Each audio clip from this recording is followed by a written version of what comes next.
Shalom Bapak Ibu Saudara yang dikasihi Tuhan. Seri pengajaran hari ini berjudul Karunia Menderita. Kalau dikatakan karunia Allah adalah hidup kekal dalam Kristus Yesus Tuhan kita, Roma 6 ayat 23. Karunia di sini bukan hanya berarti karunia untuk percaya, tetapi juga karunia untuk menderita bagi Kristus. Jadi, hanya orang-orang yang mau dan berani menderita bagi Kristus yang akan beroleh hidup kekal. Begitu maksudnya. Terkait akan hal itu, dalam Filipi 1 ayat 29 dikatakan, sebab kepada kamu dikaruniakan bukan saja untuk percaya kepada Kristus, melainkan juga untuk menderita untuk Dia. Dengan demikian, percaya dan menderita itu merupakan dua hal yang tidak bisa dipisahkan bagi orang percaya. Seperti sudah pernah dan sering saya sampaikan, bahwa Kristen itu seperti Kristus. Kekristenan itu bukan sekedar agama, tetapi jalan hidup. Hidup yang meneladani hidup Tuhan Yesus ketika Ia mengenakan tubuh daging. Tuhan Yesus ketika ada di bumi, sepanjang hidupnya juga tidak pernah tidak menderita. Ia mengalami banyak penolakan, bahkan ancaman untuk dibunuh. Sampai-sampai ketika ada seorang ahli Taurat yang akan mengikut Dia, yang ingin jadi muridnya, Tuhan berkata, serigala mempunyai liang dan burung mempunyai sarang, tetapi anak manusia tidak mempunyai tempat untuk meletakkan kepalanya. Matius 8 ayat 20. Jelas jawaban Yesus itu mencengangkan.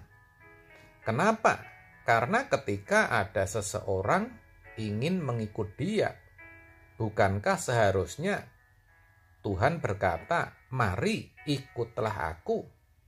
Tetapi yang dikatakan justru sepertinya tidak ada kaitannya sama sekali, sepertinya tidak menjawab pertanyaan orang yang ingin mengikutinya.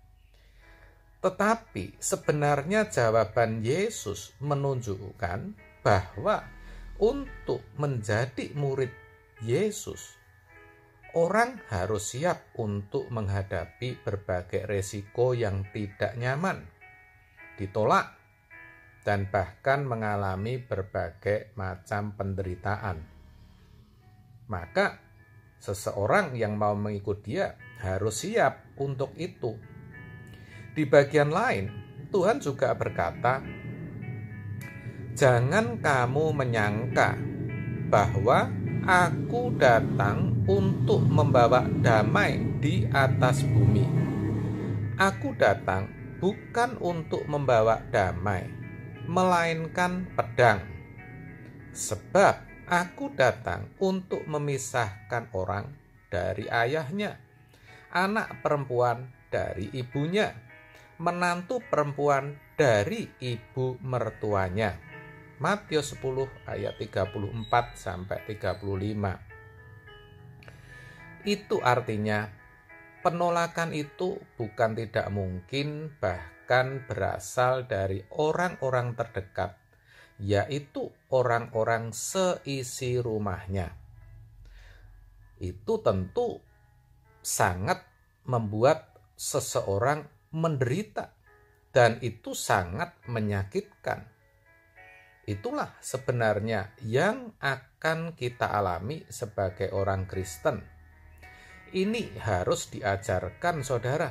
supaya kita sebagai orang Kristen benar-benar tahu dan tidak kaget ketika mengalami berbagai penderitaan oleh karena kebenaran, oleh karena kita beriman kepada Kristus.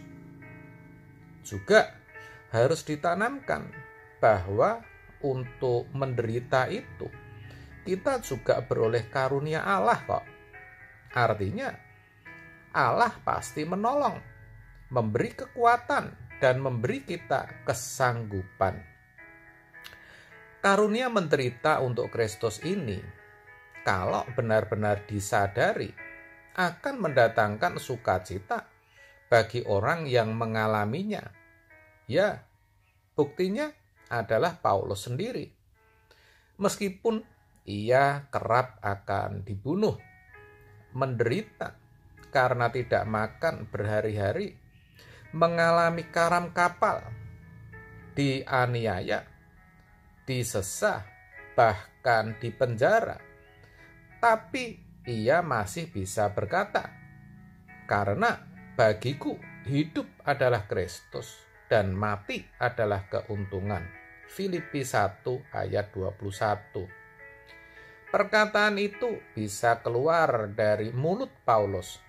Kenapa?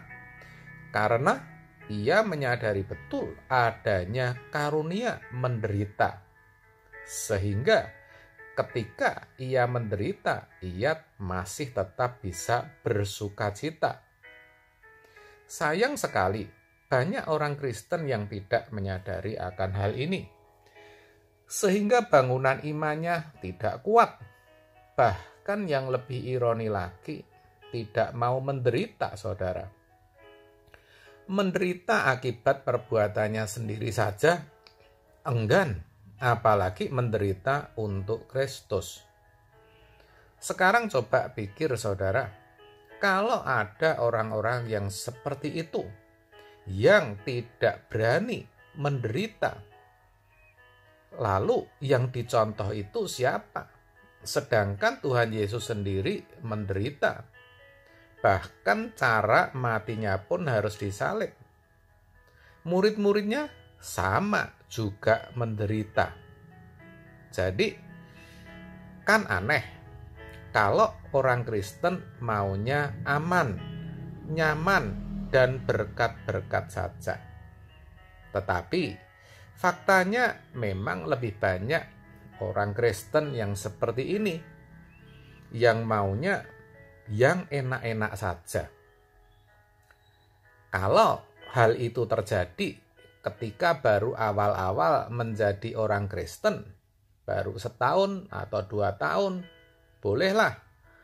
Tuhan pun juga bisa memaklumi. Bahkan Tuhan seringkali memberikan apa yang diminta. Dan tidak jarang Tuhan juga melakukan mujizat, saudara. Tetapi orang Kristen harus mau bertumbuh.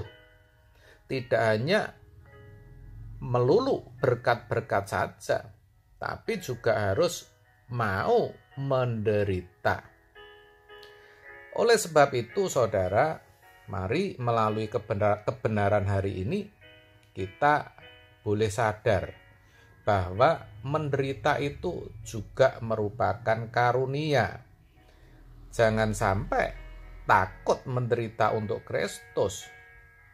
Percayalah, saudara pasti akan diberi kesanggupan untuk menanggungnya. Amin. Tuhan Yesus memberkati.